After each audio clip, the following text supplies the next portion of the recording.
اور پھر دوسری اہم بات یہ تھی اس جو ہے اس خاص طور پہ اس شرائط میں جو معاہدے کی جو شرائط تھیں ان شرائط میں دوسری خاص بات یہ تھی کہ آبنائے ہرمز کا کنٹرول بھی جو ہے پوری طریقے سے ایران کے پاس ہی ہوگا، چونکہ آبنائے ہرمز ایران کی آبی حدود میں آتا ہے، اسی لیے آبنائے ہرمز کا کنٹرول بھی ایران کے پاس ہوگا۔ لیکن اب امریکہ یہ کہہ رہا ہے کہ ایران کو تیل بیچنے کے لیے امریکہ کی اجازت لینی ہوگی اور آبنائے ہرمز پہ ایران کو امریکہ کے ساتھ کنٹرول میں شراکت کرنی ہوگی۔ مطلب یہ کہ آبنائے ہرمز سے جہازوں کے جانے کے جو مطلب ہے کہ جانے کی اجازت دینے کا معاملہ ہوگا وہ امریکہ کے ساتھ مل کے طے کرنا ہوگا، اور آبنائے ہرمز میں امریکہ کے فوجی بھی تعینات رہیں گے، وہ بھی اس آبی گزرگاہ کی جو ہے نگرانی کرتے رہیں گے، یہ ٹرمپ کا کہنا ہے۔ تو بہرحال جو ہے جیسا کہ آپ نے ایک اہم نقطہ جو ہے اٹھایا ہے کہ اصل میں اسرائیل میں الیکشن ہے، اور اس الیکشن میں جو ہے نیتن یاہو کا جیتنا بہت لازمی ہے۔ نیتن یاہو کی پوزیشن بہت کمزور ہو گئی ہے اور نیتن یاہو پہ کرپشن کے بھی الزامات ہیں۔ اگر نیتن یاہو الیکشن ہار گئے تو ان کا ٹھکانہ جیل ہوگا، ہر حال میں انہیں جیل جانا ہوگا، کیونکہ ایک تو ان کا ٹھکانہ جیل ہوگا، دوسرے عالمی جو جرائم کی عدالت ہے، انٹرنیشنل جو ہے عدالت ہے جرائم کی، ہیگ میں جو واقع ہے عدالت، وہاں بھی نیتن یاہو کے خلاف جو ہے بہت سارے کیسز جو ہے درج ہیں، زیر دوران ہیں، بلکہ جو ہے بہت سارے کیسز میں ان کو مجرم بھی قرار دیا گیا ہے۔ تو ان کے ہارنے کے بعد ان کو ہیگ کی عدالت کی سزاؤں کا بھی سامنا کرنا پڑ سکتا ہے۔ مطلب یہ کہ نیتن یاہو کے لیے یہ الیکشن بہت اہم ہے۔ اور دیکھیے ریاض صاحب، صرف 2 دن پہلے ایک خبر آئی تھی، شاید آپ نے بھی نوٹ کی ہوگی، جی کہ اسرائیل کے سابق فوجی سربراہ الیکشن میں آ گئے ہیں، جی ہاں کود گئے ہیں وہ الیکشن میں، اور وہ الیکشن جو ہے لڑنا چاہتے ہیں وزیر اعظم کے عہدے پہ، براہ راست وزیر اعظم کے عہدے پہ لڑنا چاہتے ہیں، اور اپوزیشن پارٹیوں نے ان کی حمایت کا اعلان کیا ہے اسرائیل کی۔ اس خبر سے نیتن یاہو کو بہت بڑا دھچکا لگا ہے اور بہت بڑا صدمہ پہنچا ہے۔ اور ماہرین کا دیکھیے، اسرائیل کی سیاست پہ نظر رکھنے والے ماہرین کا کہنا ہے کہ اگر سابق فوجی سربراہ میدان میں اتر گئے تو پھر نیتن یاہو کا ہارنا یقینی ہو جائے گا۔ ویسے ہی ان کا جو گراف ہے مقبولیت کا، وہ تیزی سے نیچے آیا ہے، خاص طور پہ جب انہوں نے غزہ میں بچوں پہ بمباری کی، خواتین پہ جو ہے مظالم ڈھائے، انتہائی جارحانہ رخ اختیار کیا، اور اس کے بعد یرغمال یہودیوں کو جن کو کڈنیپ کر لیا گیا تھا، یرغمال بنا لیا گیا تھا حماس کی طرف سے، ان کو رہا کرانے میں نیتن یاہو پوری طریقے سے ناکام ہو چکے۔ بہت سارے یرغمالیوں کی لاشیں گئی ہیں، آپ کو تو پتہ ہے، بہت سارے یرغمالیوں کی لاشیں گئی ہیں، اور وہ لاشیں اس لیے گئی ہیں کہ اسرائیل نے حماس کے مشتبہ ٹھکانوں پہ اندھادھند بمباری کی تھی، اور ایسے بم برسائے گئے تھے کہ جو ہے زیر زمین سرنگوں کو تباہ کر سکتے ہیں، اور ان سرنگوں میں یہ یرغمالی رکھے گئے تھے جن سرنگوں پہ اسرائیل نے بمباری کی، جس کے نتیجے میں اپنے ہی لوگوں کو مارنے کا الزام اسرائیل کے وزیر اعظم نیتن یاہو پہ جو ہے وہاں کے لوگوں نے ڈالا ہے، اور باضابطہ تل ابیب میں پروٹیسٹ بھی کیے گئے ہیں وہاں کی عوام کی طرف سے، اسرائیل کے لوگوں کی طرف سے بہت بڑے پیمانے پہ نیتن یاہو کے خلاف مظاہرے کیے گئے۔ لوگ تو کہتے ہیں کہ جو ہے اس مظاہرے میں ہزاروں کی تعداد میں لوگوں نے حصہ لیا تھا وہاں پہ۔ تو اس بات کو لے کے جو ہے نیتن یاہو خوف کا شکار ہیں، اور ظاہری بات ہے، دیکھیے امریکہ ہر حال میں چاہے لاکھ آپ جو ہے بات کر لیں، لاکھ آپ بحث کر لیں، لاکھ آپ یہ کہہ لیں کہ جو ہے امریکہ کیوں غلام بنا ہوا ہے اسرائیل کا، لیکن کیا ان امریکہ کی جو ہے کون سی دکھتی رگ اسرائیل کے ہاتھ میں ہے کہ وہ ہر حال میں اسرائیل کے جو ہے حکم کی تابعداری کرتا ہے، ہر حال میں وہ اسرائیل کے حکم کی تعمیل کے لیے مجبور ہے، دنیا کا سپر پاور ہونے کے باوجود وہ اسرائیل کی جو ہے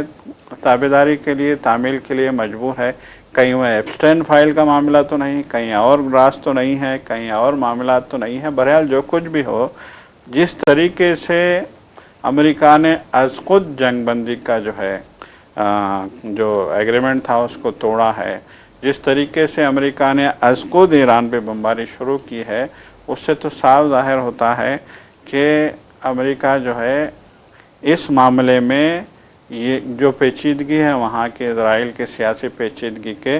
اس ماحول میں نتنیاہو کو بچانا چاہتا ہے، چونکہ جیسا کہ ابھی آپ نے کہا کہ سپٹمبر میں اسرائیل میں الیکشن ہونے ہیں. within 4 months. بالکل سپٹمبر میں اسرائیل میں الیکشن ہونے ہیں. اب دیکھیے، اب اگر ہم حساب لگائیں تو جولائی کا مہینے کی 8 تاریخ آ گئی ہے، جی ہاں جی ہاں اگست کا 1 مہینہ بچ گیا ہے. جی جی تو اس طریقے سے ہم کہہ سکتے ہیں کہ محض 1.5 مہینے کا وقفہ ہے وہاں الیکشن ہونے کے لیے، اور اس 1.5 مہینے میں بھی بلکہ الیکشن کے خاتمے تک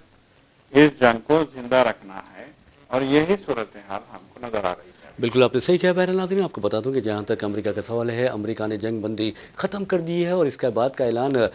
ڈونالڈ ٹرمپ نے کیا ہے. اور آپ کو یہ بتا دوں کہ ڈونالڈ ٹرمپ پہ بھروسہ بھی نہیں کیا جا سکتا.